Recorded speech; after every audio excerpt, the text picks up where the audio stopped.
தற்போதைய ஆட்சியாளர்களினாலும் கடந்த கால ஆட்சியாளர்கள் போல திட்டமிட்ட வகையில் மதவாதம் மற்றும் இனவாத ரீதியான முன்னகர்வுகள் தொல்லியல் திணைக்களத்தின் மூலமாக பாரியளவில் முன்னகர்த்தப்படுகிறது. வடக்கு கிழக்கு ரீதியாக விகாரைகள் அமைத்தல், புத்தர் சிலைகள் வைத்தல், இந்து ஆலயங்களுக்குள் விகாரைகளை கட்டுதல் போன்ற பல்வேறு விவகாரங்கள் முன்னெடுக்கப்பட்டு கொண்டிருக்கிறது. அரசாங்கத்தால் பாதிக்கப்பட்ட மக்களுக்கு நீதி கிடைக்கும் என்பது ஒரு ஏமாற்று வேலையாகத்தான் இருக்கும். சட்டவிரோத பௌத்த கட்டடங்கள் அமைத்தல் அல்லது சட்டவிரோதமாக புத்தர் சிலைகளை கொண்டே வைத்தல், இவை எல்லாவற்றுக்கும் இந்த நாட்டின் சட்டமோ நீதியோ நீதித்துறையை பாதுகாக்க வேண்டிய காவல்துறையோ அதற்கு எதிரானவர்களாகத்தான் இருக்கிறார்கள். எங்களை பொறுத்தவரையில தமிழர் தாயகம் மீண்டும் ஒரு ஜனநாயக ரீதியாக ஒன்றுபட வேண்டும்.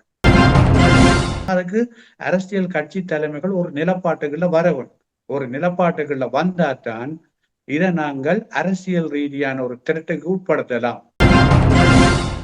நீதித்துறை ஊடாக எங்களுக்கு நியாயம் கிடைச்சிருக்கும்னா நாங்கள் ஆயுதம் தூக்கி போராட வேண்டியது வந்திருக்காது. இந்த நாட்டின் நீதித்துறை செய்த அநியாயம் அக்கிரமம் தான் எங்களுக்கு மிக முக்கியமான காரணம். இந்த நாட்டின் நீதித்துறைன்றது எங்க தங்கி இருக்கண்டா அரசாங்கத்துலதான் தங்கி இருக்கு. அரசாங்கத்தினுடைய ஓர்டர்ல தான் நீதித்துறையின் நகர்வுகளே இருக்கு.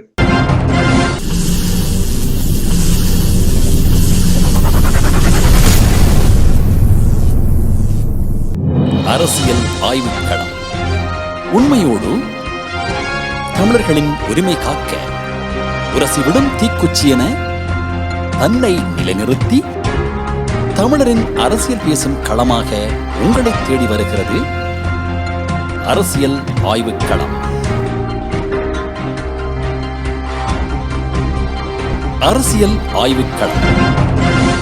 அன்பான உறவுகளுக்கு வணக்கம். நீங்கள் பார்த்து கொண்டிருப்பது எஸ்டிஎஸ் தமிழ் தொலைக்காட்சி. எஸ்டிஎஸ் தமிழ் தொலைக்காட்சியில் வார வாரம் இடம்பெற்றுக் கொண்டிருக்கின்ற அரசியல் ஆய்வுக்களத்தோடு இணைந்திருக்கின்றோம். அரசியல் ஆய்வுக்களத்தோடு பல ஆண்டுகளாக எங்களோடு இணைந்திருக்கின்ற திரு சபா கோதாஸ் அவர்கள் முன்னாள் வடக்கு மாகாண சபையின் உறுப்பினராகவும், அது மட்டுமல்ல ஒரு வரலாற்று ஆசிரியராகவும், அது மட்டுமில்லாமல் இன்னும் பல பொது அரசியல் வேலை திட்டங்களையும் பொது வேலை திட்டங்களையும் எடுத்து செல்கின்ற ஒரு பணியாளராகவும் இருக்கின்ற சபா கோதாஸ் அவர்களை இந்த புது ஆண்டில் இணைத்துக் கொள்கிறோம். வணக்கம் சபா. வணக்கம் நேயர்கள் அனைவருக்கும் புது வருட வாழ்த்துக்கள். எங்களுடைய ஈழத்தமிழ் மக்களின் பிரச்சனைகள் ஒரு சுமூகமாக தீர்ந்த அளவில் இல்லை. அந்த வகையிலே அங்கே நடைபெறுகின்ற சில உங்களுடைய குறிப்புகளோடு நாங்கள் தொடருவோம். இப்போது தமிழர் தாயகத்தை பொறுத்தவரையில் தையிட்டி அந்த காணி விவகாரம் என்பது ஒரு பெரிய அளவுக்கு சூடு பிடித்திருக்கிறது. அதன் முக்கிய விடயமாக பல்வேறு தரப்புகளும் பல்வேறு உரையாடல்களை ஆரம்பித்திருக்கிறார்கள். அதே நேரம் 3ஆம் தேதி பாரிய ஒரு போராட்டத்தை முன்னெடுப்பதற்கு பாதிக்கப்பட்ட தரப்பு, அவர்கள் சார்ந்த பிரதிநிதிகள் எல்லோருக்குமான ஒரு கோரிக்கையை முன்வைத்திருக்கிறார்கள். அவ்வாறு இருக்கையில் தமிழர் தாயக பகுதியில் தற்போதைய ஆட்சியாளர்களினாலும் கடந்த கால ஆட்சியாளர்கள் போல திட்டமிட்ட வகையில் மதவாதம் மற்றும் இனவாத ரீதியான முன்னகர்வுகள் தொல்லியல் திணைக்களத்தின் மூலமாக பாரியளவில் முன்னகர்த்தப்படுகிறது. அந்த விவகாரம். அதே நேரம் பயங்கரவாத தடுப்பு சட்டம் நீக்கப்படுவதாகவும் புதியதொரு சட்டம் கொண்டு வரப்படுவதாகவும், அந்த சட்டம் தொடர்பில் பல்வேறு உரையாடல்கள், அதே நேரம் அந்த சட்டத்தில் இருக்கின்ற மிக பாரிய ஆபத்துக்கள் தொடர்பில் தற்போது வெளிக்கிளம்ப ஆரம்பித்துக் கொண்டிருக்கிறது. அந்த சட்டம் உண்மையிலேயே நான் நினைக்கிறேன் தமிழர்களைத்தான் கூடுதலாக குறிவைத்து அதை அடக்குமுறைக்குள் உட்படுத்த இருக்கிறது என்பதுதான் அந்த சட்டத்தினுடைய உள்ளார்ந்த விடயங்கள் கூறுவனவாக இருக்கின்றன. அதே நேரம் தென்னிலங்கையை பொறுத்தவரையில் இந்த அனர்த்தத்தின் பிறகு பல்வேறு உதவி திட்டங்கள் வழங்கப்படுவதாகவும், அதன் மூலமாக மக்களை ஓரளவுக்கு மீளெழுச்சி கொள்ள செய்யக்கூடியதாக இருக்கும் என்றும், வெளிநாடுகளினுடைய ஓரளவு உதவிகளும் கிடைத்திருக்கின்றன. ஆனால் போதுமான அளவு உடனடியாக மீளெழுச்சி கொள்வதற்கான வாய்ப்புகளுக்கான நிதிகள் போதாதிருப்பதாக சொல்லப்படுகிறது. ஆனால் அவற்றை தாண்டி அரசாங்கம் தங்களுடைய திரைச்சேரியில் போதுமான நிதி வந்திருப்பதாக வெளியில் சொல்லிக் கொண்டிருக்கிறது. அதே நேரம் IMF-இடமும் கடன் கோரிக்கை வைத்திருக்கிறது. நான் நினைக்கிறேன் வருகிற வாரங்கள் IMF-இனுடைய பிரதிநிதிகள் ஸ்ரீலங்கா வரை இருப்பதாக சொல்லப்படுகிறது. இப்படியான ஒரு பிரதான கள சூழலில்தான் தற்போதைய கள நிலவரங்கள் நகர்ந்து கொண்டிருக்கிறது. தையிட்டியை பொறுத்தவரையில் பார்ப்போமாக இருந்தால் தையிட்டி விவகாரம் என்பது மிக ஒரு பாரிய அளவில் பல சிக்கல்களை கொண்டதாக பல ஆண்டாக என்று சொல்லலாம். அங்கே முன்னெடுக்கப்படுகின்ற இந்த வளங்கள் அல்லது ஒன்று கூடல் அங்கே உரையாடப்பாடல் மற்றது சென்ற சில வாரங்களுக்கு முன் அனைவரையும் போலீசார் கைது செய்து அடாவடித்தனமாக நடைபெற்ற என்று சொல்லி பல விடயங்களை நாங்கள் பார்க்கலாம். அப்படி இருக்கின்ற அந்த சிக்கல்களை இதுவரையில் அமைதியாக இருந்துவிட்டு நாயினை விகாரைக்கு பொறுப்பானவர் இப்பொழுது வந்து இதை முன்னெடுப்பதை எப்படி அங்கே பார்க்கின்றார்? தையிட்டி திசவிகாரை தொடர்பான போராட்டம் நான் நினைக்கிறேன் இப்பொழுது ஆண்டுகள் கடந்த அந்த போராட்டம் நடந்து கொண்டிருக்கிறது. ஒவ்வொரு பூரணை தினத்திலும் அந்த போராட்டங்களை பாதிக்கப்பட்ட மக்கள் முன்னெடுத்து கொண்டிருக்கிறார்கள். அதே போல இந்த போராட்டம் தற்போது வந்து பல்வேறு தரப்புகளினாலும் அதற்கு வலு சேர்க்கும் வகையில் முன்னகர்த்தப்படுவது காரணம். தற்போது இருக்கிற விகாரியை தாண்டி மேலும் பல புத்தர் சிலைகள் வைக்கப்படுவதற்கும் விஸ்தரிப்பதற்குமான ஒரு நடவடிக்கை அங்கு முன்னெடுக்கப்படுகிறது. அதன் விவகாரம்தான் 3ஆம் திகதி இப்படியான ஒரு செயற்பாடு இடம்பெற இருப்பதாக அதற்கு எதிர்ப்பு தெரிவித்து மக்கள் ஒரு பாரிய ஆர்ப்பாட்டத்துக்கு அறைகூவல் விட்டிருக்கிறார்கள். அதைவிட கடந்த வாரம் ஒரு போராட்டம் முன்னெடுக்கப்பட்டது. அந்த போராட்டத்தில் எங்களுடைய வணக்கத்துக்குரிய இந்து மத குருவும் அந்த பிரதேச சபை உறுப்பினர்களும் பாரிய அளவில் மோசமாக போலீசாரால் தாக்கப்பட்டு அவர்கள் நீதிமன்றம் கொண்டு செல்லப்பட்டு பிணையில் விடுவிக்கப்பட்டிருந்தார்கள். அதைவிட பிரதேச சபை வந்து வடக்கு பிரதேச சபை ஒரு தீர்மானம் எடுத்திருக்கிறது. அந்த விகாரை அமைய பெற்றிருக்கிற முறை வந்து ஒரு சட்டவிரோதம். காரணம், அது ஒரு தனியார் காணிக்குள் அமைக்கப்பட்டிருக்கிறது. ஆனபடியால் இது சட்டவிரோத விகாரை என்ற ஒரு பெயர் பலகை ஒன்று தாங்கள் அங்கு இட இருப்பதாக அவர்கள் தீர்மானம் எடுத்திருப்பதை தொடர்ந்து பலாலி போலீஸ் நிலைய பொறுப்பதிகாரி அதற்கு எதிராக ஒரு அறிவித்தல் கொடுத்திருக்கிறார். அப்படி பெயர் பலகை ஒன்று போடப்படுமாயிருந்தால் அது எதிராக சட்ட நடவடிக்கை எடுக்கப்படும் என்று.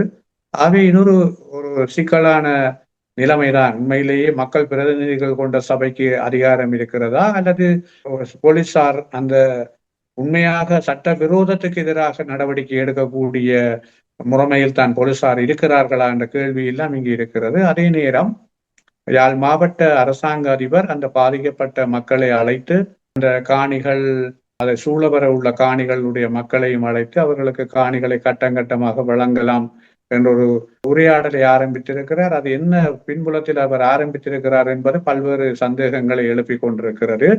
அதே நேரம் நீங்கள் கேள்வி கேட்டது போல இந்த நைனை விகாராதிபதியும் ஆரியகுளம் விகாராதிபதியும் இப்பொழுது ஒரு கருத்தை முன்வைத்து இருக்கிறார்கள்.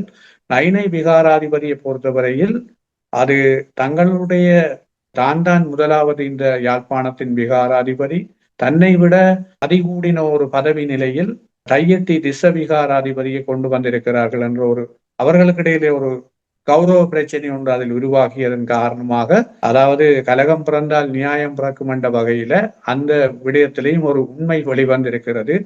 அவர் உண்மையிலேயே சொல்லியிருக்கிறார், அது தனியார் மக்களினுடைய காணியில் தான் அந்த விகாரை கட்டப்பட்டிருக்கிறது என்று. ஆனால் அவர் கட்டப்பட்டிருந்தாலும் அவர்களுக்கு பதில் காணிகள் கொடுக்க வேண்டும் என்ற உரையாடலைத்தான் தற்போது ஆரம்பித்திருக்கிறார். ஆகவே எதுவாக இருந்தாலும் இந்த விகாரை உண்மையிலேயே அவர்கள் இடம் மாறி கட்டியதாக சொன்னாலும் அது கட்டப்பட்டிருப்பது ஒரு தனியார் காணிக்கு மேலேதான் கட்டப்பட்டிருக்கிறது. ஆகவே இந்த விவகாரம் உண்மையிலேயே என்னை பொறுத்தவரையில் இது ஒரு அரசியல் ரீதியாக கையாள வேண்டுமே தவிர இது நீதிமன்ற நடவடிக்கைகளுக்கு உட்படுத்தப்படக்கூடாது. நாங்கள் பார்ப்போமாக இருந்தால் இன்று போலீசார் விடுக்கப்பட்டிருக்கின்ற அந்த அறிக்கை, அதாவது சட்ட விரோத விகாரை என்று அங்கே எதையும் கொண்டு வந்து வைக்கக்கூடாது பலகையில் என்ற ஒரு நிலைப்பாட்டில் இருக்கின்ற போலீசார் இதற்கு முதல் சட்ட விரோதமாக கட்டப்பட்ட விகாரையை தடுத்து தடுத்து நிறுத்தும்படி நீதிமன்றம் விடுத்த அந்த விடுப்புக்கு எந்தவித ஒரு செயற்பாடும் இல்லாமல் இயங்கிய போலீசார் இன்று உண்மையை சொல்லும் போது இப்படி நிற்பதை பார்க்கும் பொழுது இவர்களும் தமிழர்களுக்கான ஒரு துரோகத்தை செய்கின்ற ஒரு நிலைப்பாட்டில் தான் அங்கே காவல்துறையினர்களும் இருக்கின்றது போல் தெரிகின்றது இல்லையா? நிச்சயமாக. அதாவது காவல்துறை மாத்திரமல்ல, இந்த காவல்துறைகளை வழிநடத்தக்கூடிய மிக பிரதான ஒரு பலத்தை கொண்டிருப்பவர் ஜனாதிபதி அன்றகுமார திசாநாயக்க. அவர் நிறைவேற்று அதிகாரம் கொண்ட ஜனாதிபதி. உண்மையிலேயே அவர் ஆட்சிக்கு வருகின்ற போது இனவாதமற்ற, மதவாதமற்ற, எல்லோருக்குமான நியாயமான, ஊழலற்ற நீதியை வழங்குவோம் என்று சொல்லிக் கொண்டு வந்தவர் தான் இந்த ஜனாதிபதி. இன்றைக்கு இந்த விகாரை தொடர்பான விவகாரத்தில் மௌனியாக இருப்பது ஒரு வெட்கக்கேடான விடயம். ஏனென்று சொன்னால், உண்மையிலே அவர் இந்த விகாரை தொடர்பான விடயத்தில் உடனடியாக தலையிட்டிருக்க வேண்டும். தலையிட்டு இனியார் காணிக்கு மேலதான் விகாரை கட்டப்பட்டிருக்கின்ற உண்மைகள் வெளியில் தெரிந்தும் கூட அவர் அதுக்கு நடவடிக்கை எடுக்க தவறி இருக்கிறார். ஆகவே அவ்வாறு அவர் கூட மௌனியாக இருக்கிற போது அவருக்கு கீழிருக்கின்ற இந்த அரசு யந்திரத்தின் ஒரு பகுதிதான் இந்த காவல்துறை. ஆகவே இதெல்லாம் அவர்களுடைய அனுமதி இல்லாமல் அல்லது அவர்களுடைய தூண்டுதல் இல்லாமல் அவர்கள் இதனை செய்ய மாட்டார்கள். அந்த விடயத்தில் காவல்துறை என்பது ஒரு குழுதான். நான் நினைக்கிறேன் ஒரு குறிக்கப்பட்ட பேர் தான் அந்த எதிர்ப்பு போராட்டத்தை செய்தார்கள். அந்த போராட்டத்தை அடக்கிய முறையிலேயே தெரிகிறது இவருடைய ஆட்சியில், அதாவது தமிழ் மக்களுக்கு என்ன கிடைக்கும்.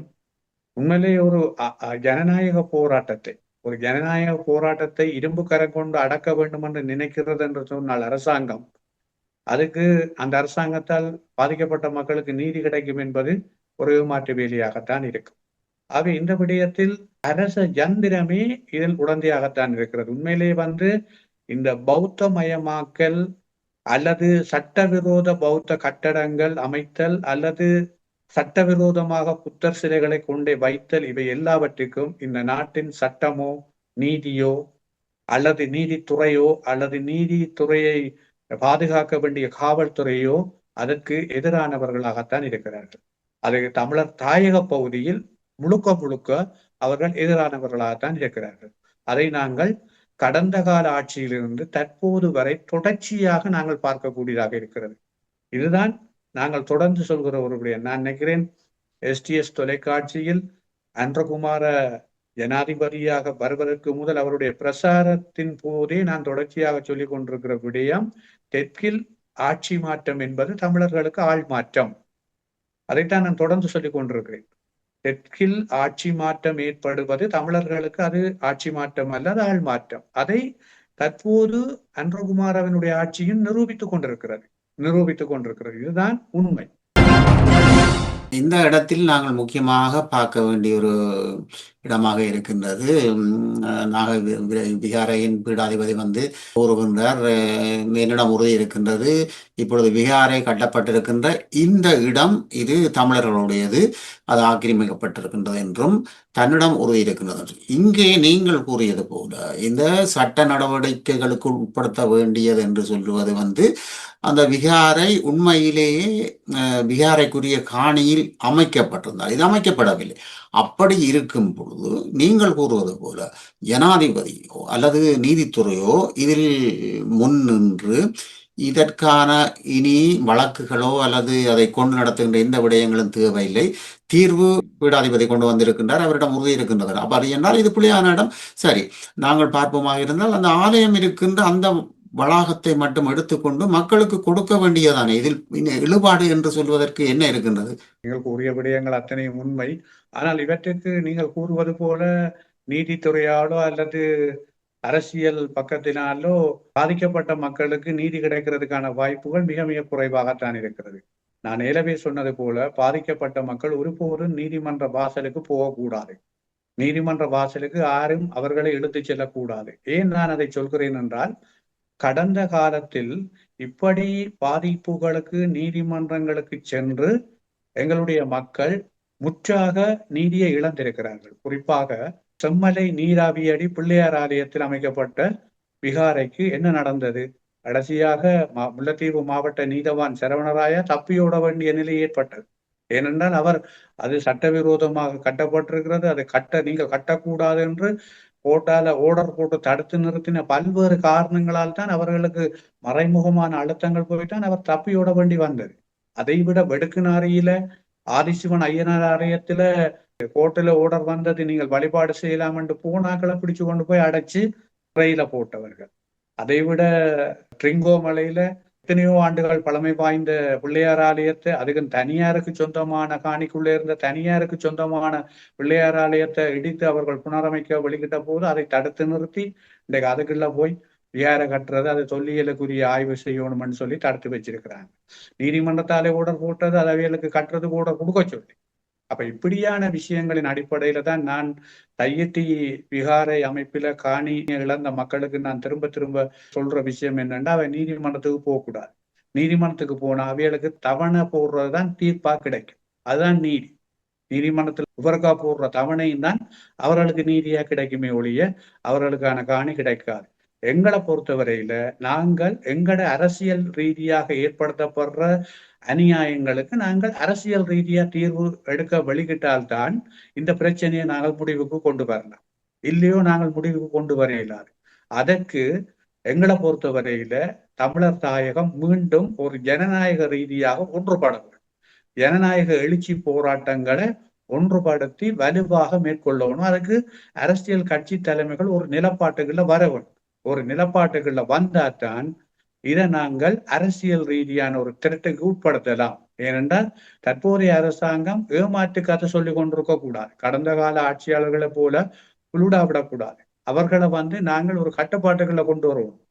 அப்ப ஜனாதிபதி பேச்சிலே உண்டு செயல்ல உண்டா இருக்கக்கூடாது. அது தமிழர் தாய பகுதியில நடக்கிற விஷயங்களுக்கு அவர் மௌனியா இருக்கக்கூடாது. அவர் அதுக்கு வெளிப்படையாக சொல்லப்படும். ஆகவே இது அரசியல் ரீதியா தான் முன்னெடுக்கணும். இது நீதிமன்ற நடவடிக்கைகளுக்கு உட்படுத்தப்படக்கூடாது. ஏனென்றால் இப்போது இருக்கிற நீதிபதிகள் கூட நான் சொன்ன ஏலவே நடந்த நீதித்துறையில தீர்ப்பு அளிக்கப்பட்டு அவர்களுக்கு ஏற்பட்ட நிலைமைகளை கருத்துல கொண்டு அவர்கள் இந்த விடயத்தில அவங்களுக்கு சார்பாக அநியாயங்களை செய்கிறவங்களுக்கு சார்பாகத்தான் தீர்ப்பளிக்கிறதுக்கான வாய்ப்புகளும் இருக்கு. அப்படிதான் நடத்திருக்குது. அதாவது தையட்டி திஸ்ஸவிகாரையை வழிபாடு செய்யறதுக்கு போராட்டக்காரர் இடையூறு செய்யக்கூடாது மல்லாங்கோட்டு நீதவான் ஒரு கட்டத்துல அவர்களுக்கு தீர்ப்பு கொடுத்திருக்கிறேன். ஆகவே எப்படியான தீர்ப்பு கொடுத்தாக்கள் இனி எதிர்காலத்துல அது சட்ட ரீதியான விகாரை என்று கொடுக்கறதுக்கும் வியப்பில்லை. ஆகவே இது நீதித்துறை ஊடாக போகக்கூடாது. நீதித்துறை ஊடாக எங்களுக்கு நியாயம் கிடைச்சிருக்கும்னா நாங்கள் ஆயுதம் தூக்கி போராட வேண்டியது வந்திருக்காது. நாங்கள் பழச மறந்துடக்கூடாது. ஏன் நாங்கள் ஆயுதம் தூக்கினாங்கள் என்ற திருப்பியும் பார்த்தா தெரியும். இந்த நாட்டின் நீதித்துறை செய்த அநியாயம் அக்கிரமம் தான் எங்களுக்கு மிக முக்கியமான காரணம். ஆகவே இந்த நாட்டின் நீதித்துறை என்றது எங்க தங்கி இருக்குண்டா அரசாங்கத்துலதான் தங்கி இருக்கு. அரசாங்கத்தினுடைய ஓர்டர்ல தான் நீதித்துறையின் நகர்வுகளே இருக்குது. வெளியில அவர்கள் சொல்லலாம் அது சுயாதீனமாய் இயங்குது, இது சுயாதீனமாய் இயங்குது, அதுல நாங்கள் தலையிடலையாண்டு வெளியுலகத்துக்கு புல்லுடா விடலாம். ஆனா உள்ளுக்கு இருக்கிற எங்களுக்கு தான் தெரியும் அங்க என்னென்ன நடக்குதுண்டு. ஆகவே தையட்டி விகாரை இல்லை, இனி எந்த அடக்குமுறையிலையும் நாங்கள் அரசியல் ரீதியாக அந்த பிரச்சனையை தீருங்கள் என்று சொல்லி போராட வேண்டுமே ஒழிய நாங்கள் நீதித்துறைகளுக்குள்ள பூர்வமாயிருந்தால் அதை எங்களை தொடர்ந்து அதுக்குள்ள போக விடாமல் அதுக்கு ஒரு முடிவை கட்டி விட்டுருவாங்க. அதாவது நாங்கள் போராடுகிற வலிமையை இழந்துருவோம். எங்களுக்கு தொடர்ச்சியான ஆக்கிரமிப்புகளை நாங்கள் நீதித்துறையில கொண்டு அவங்களுக்கு கொடுக்க வேண்டிய ஒரு நிலைமைக்கு தள்ளப்பட்டுருவோம். இது ஒரு ஆபத்தான நிலைமை.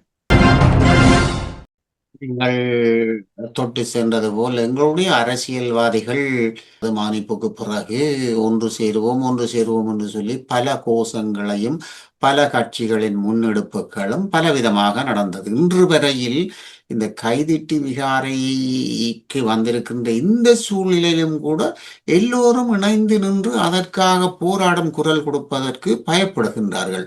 இதற்கான காரணத்தை அங்கு எப்படி பார்க்கின்றார்கள் ஊடகத்துறை சார்ந்தவர்கள்? கட்சியில் இருக்கிற ஒவ்வொரு கட்சியில இருக்கிற தலைமைத்துவங்கள் எல்லாரையும் ஒன்றிணைச்சு கொண்டு போகக்கூடிய ஆளுமையான தலைமைத்துவம் இல்லை என்றுதான் நான் நினைக்கிறேன். அதான் அவரோட இருக்கிற பலவீனம். ஒவ்வொருத்தரை பலவீனப்படுத்தி குற்றஞ்சாட்டுற மாதிரி தான் இருக்கு. ஒரு கட்டத்துல சில விஷயங்களை கொண்டு சேர்ந்தாலும் இந்த அடுத்த நிமிடங்கள் எதிரெதிராக விமர்சிக்கிறதும் குற்றஞ்சாட்டுறதுமா தான் இருக்கு. சில விஷயங்கள்ல அதை நாங்கள் தான் கொண்டு போனோம் என்று ஊடகங்களுக்கு போய் சொல்லி மக்கள்கிட்ட தாங்கள் ஏதாவது தங்களை பற்றி ஒரு நல்ல கிரெடிட்டை பெற்றிடலாம் என்று நினைக்கிற விஷயங்களுமா தான் இருக்கு. இது உண்மையில அப்படி இல்லை. ஒவ்வொரு போராளியும் களத்துல சாயக்குள்ள எல்லாருக்கும் போய் சொல்லி போட்டு சாகல. அவங்களெல்லாம் தலைவன் காலத்துல அல்லது இந்த தலைவனுக்கு கீழே நாங்கள் எங்களோட மண்ணை விடுதலை பெற செய்யணும், அதுக்கு நாங்க பலி சேர்க்கணும்னு சொல்லித்தான் அவங்க எல்லாம் தங்களோட உயிரை மாற்றிருக்கிறாங்க, தங்களோட இளமக்கால வாழ்வியை திறந்து போயிருக்கிறாங்க. இதே ஒவ்வொருத்தரும் சிந்திப்பானா இருந்தால் தனக்கு கிடைச்சிருக்கிற வாழ்வை சுயநலனுக்காக பயன்படுத்த மாட்டான். ஏனென்று சொன்னால் இது உண்மையில ஒரு தலைமுறை சுயநலமற்று பொதுநலத்துக்காக அர்ப்பணித்தால்தான் தொடர்ந்து ஏனைய தலைமுறை வார தலைமுறை சுயமரியாதையோட இந்த மண்ணில வாழக்கூடியதாக இருக்கும். ஆகவே அப்படி ஒரு உணர்வுள்ள தலைமைகள் வரணும். என்ன பொறுத்தவரையில நான் நினைக்கிறேன் இவியல் எல்லாம் காலம் கடந்து போயிட்டேன்னு தான் நினைக்கிறேன். இனியொரு சரியான தலைமைத்துவம் வரவேணும். வந்தாதான் இதற்கான ஒரு கட்டுக்கோப்பை உருவாக்கலாம். இல்லையென்றா இவியலுக்குள்ள இழுபறியலும் அதை விட மோசமான நிலைமை கடந்த பாராளுமன்ற தேர்தலோட, அதாவது புதிதாக வந்த தரப்புகளால மேலும் எங்களுடைய தமிழ் தேசியம் பலவீனப்பட்டு போற ஒரு வெக்கக்கேடான நிலைமை உருவாகி இருக்கு. பொது வழியிலே எதை கதைக்க வேணும் எதை கதைக்க கூடாதுன்னு தெரியாமல் கண்டபடி வாய்க்கு வந்தபடி கதைக்கக்கூடிய ஒரு மிக கேவலமான நிலைமையும், வெளியில இருக்கிற தரப்புகள் எள்ளி நகை ஆடக்கூடிய வகையில கீழ்த்தனமான விமர்சனங்களுமாகத்தான் தொடர்ந்து கொண்டு போகுது. இப்படியான போக்கு தமிழ் தேசிய அரசியலுக்கு ஆரோக்கியமாக இல்லை. அதை நாங்கள் வடிவா பார்க்கக்கூடிய இருக்கு. அது ஆரோக்கியமா இல்லை. இந்த நிலைமை மாறவனும், நிலைமை மாறுறதுக்கு புதிய நல்ல திடமான நேர்மையான ஆரோக்கியமான பற்றுறுதி உள்ள புதிய தலைமைகள் உருவாக வேணும். அவர்கள் அந்த கட்சிகளுக்குள்ளால வெளியில வர வேணும். வந்தால்தான் ஒரு மாற்றங்களை உருவாக்கலாம் என்று நான் நினைக்கிறேன். நிச்சயமாக ஏன் இதில் இளைஞர்கள் இன்னும் எழுச்சி பெறவில்லை என்பதும் ஒரு முக்கியமான விடயமாக இருக்கின்றது.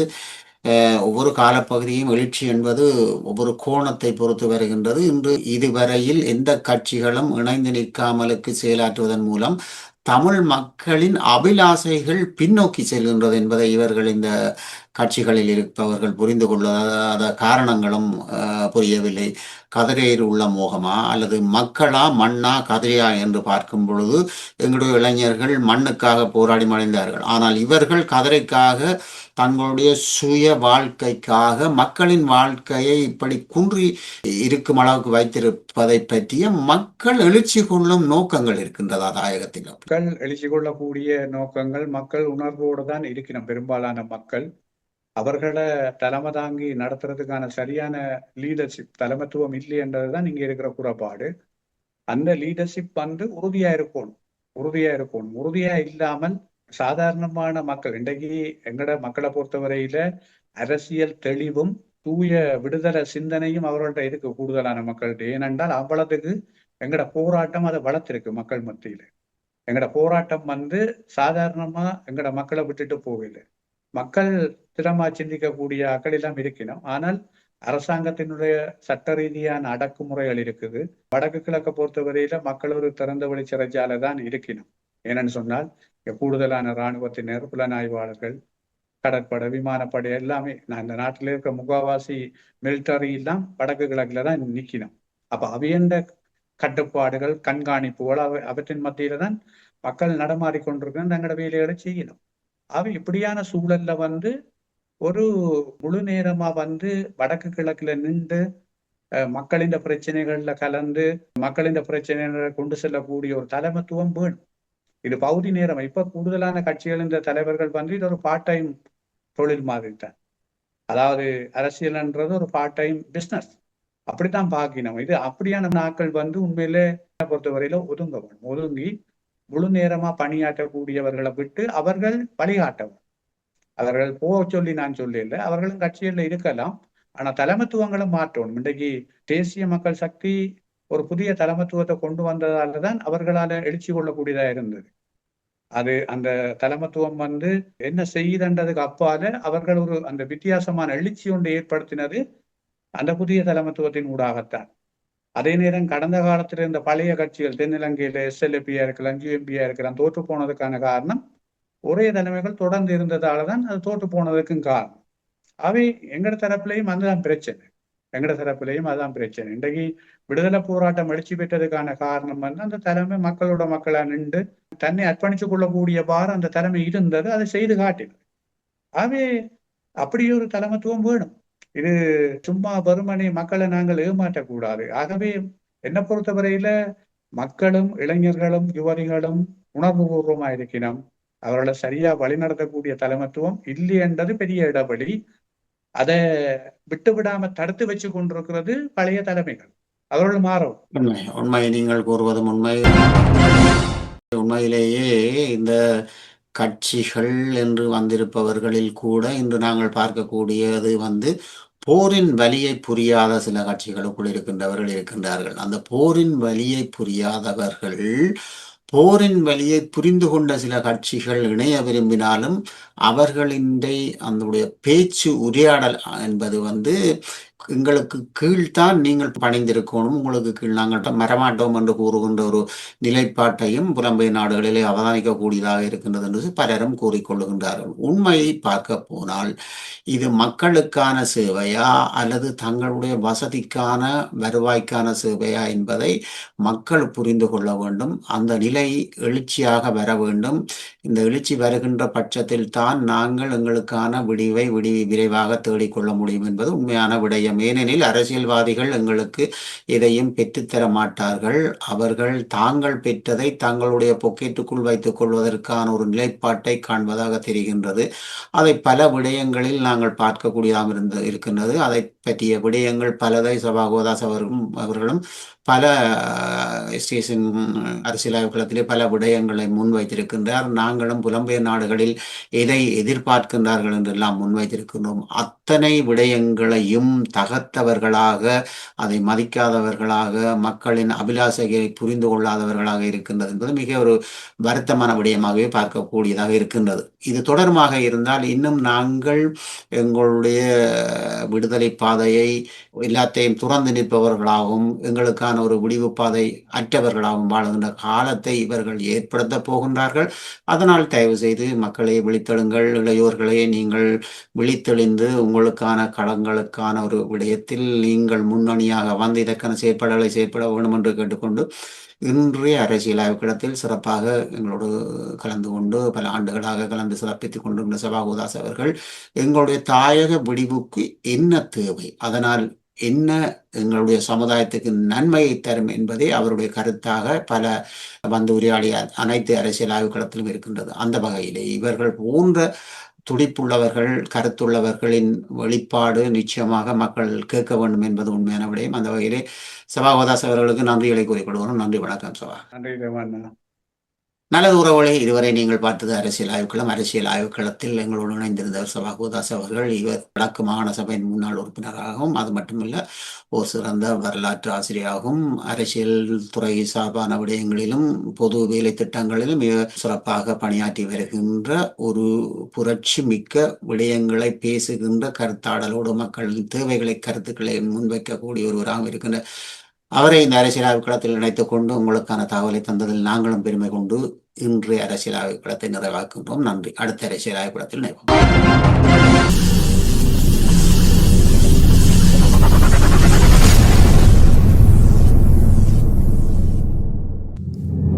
அரசியல் ஆய்வுக்களம். உண்மையோடு தமிழர்களின் உரிமை காக்க உரசிவிடும் தீக்குச்சி என தன்னை நிலைநிறுத்தி தமிழரின் அரசியல் பேசும் களமாக உங்களை தேடி வருகிறது அரசியல் ஆய்வுக்களம்.